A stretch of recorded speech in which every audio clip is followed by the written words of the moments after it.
The Xbox Kinect adapter, USB cable hooked up, computer recognises shit.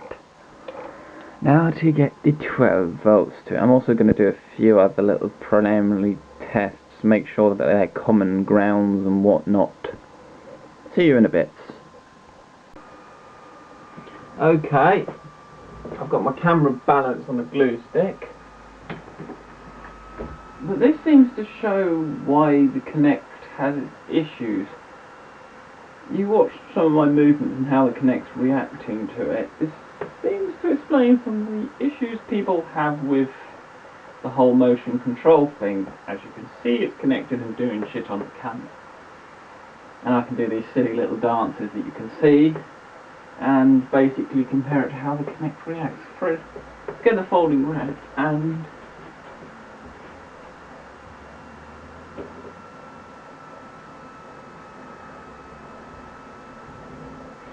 struggles to really see exactly what's going on outside the door, but I like how it extends my arms to stupidly long lengths.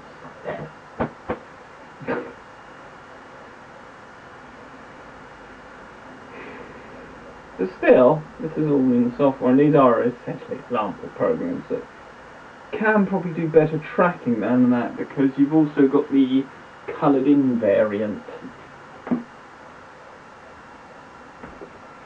Although it doesn't seem to reacting with objects well,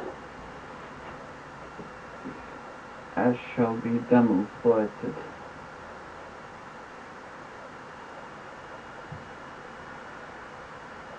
All in all, quite an interesting little device where I have to think of something inventive to do with it. I'll probably do my development through Linux. So I've got Linux on this laptop, and we are running out of time on the camera, so that's the Kinect hack. It's not how to do it. You can find the connection pinouts and drivers and that all freely on the internet. No point repeating what's already out there. Go get yourself one of these for dirt cheap from the electrical shops and have a play. Thanks for watching. Hello and welcome to the Prom 9. Today's video is about the Kinect and going into more details on how it works. And look, there's me! And there's the command line window with all the goodness happening. We can change things like the colour of the LED. And of course the camera is picking up the IR from the laser module. Well, as the human eye only picks up the red from it. So, let's give a demo! So, if we knock this to infrared view, because currently this monitor is colour camera, this monitor is the processed infrared camera.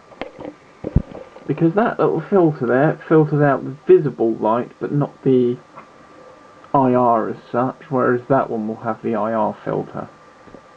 So, if we hit F on the keyboard, we are in infrared mode.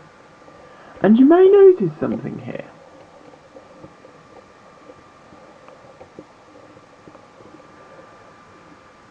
Look at how consistent the shadows are. We'll put a hand here. You'll notice there's about 2 of them. And if we do this in front of the sensor, look, in front of the camera, we get pretty much the same result. So we're getting a combination that it is using essentially the shadow in the reference point as a reference point itself. And also, the laser points add on laser points, because if you notice as I move around, you'll notice that the laser points change and manipulate, so it's obviously reading them in some form of shape, or at least that's how I'm interpreting it. And another interesting thing to note is when we get close and it goes black, you'll notice it's being flooded with, it can't detect individual reference dots from the laser module. So you're actually getting a sort of stereoscopic, but the VGA colour camera isn't involved at all, combined with the reference points used for as well as flooding the room with IR light, because it isn't guaranteed that you can have the sun shining through a window. The actual points themselves seem to be used for referencing. It's not just a floodlight as such. If anyone's got any more information on exactly how this system works, or maybe I've made a few mistakes here and there, comment box below, please do the commenting. I'd be very interested in knowing any more information from those of you who know exactly how this beastie works. It's a rather interesting device, and there are some which call it a pile of shit. That really depends on how you look at it. Technologically, it is fascinating. It's just not necessary, it's just not very good for games. But if you want to do something else, such as hacking projects, or perhaps some 3D scanner or something, thumbs up to the Kinect. If you want to do games, I'm afraid it's a thumbs down. But just using this for only games seems a waste of the technology, if you ask me. There are so many other potential applications. I'd like to get a laptop that can find its way around a room and map out the room using this. That'd be awesome. But anyway, there is more development needed. There is always more development needed. We can get some funky effects on the camera. But for now, thanks for watching, and I hope that you found that interesting to get an idea how it works. And of course, I'd imagine this would actually be processed within the Kinect itself. It makes sense that the fact it's an extra peripheral means that it does a lot of its own internal processing, and there's enough beef in there for it to do that. I can't remember the exact amount of memory, but it's either...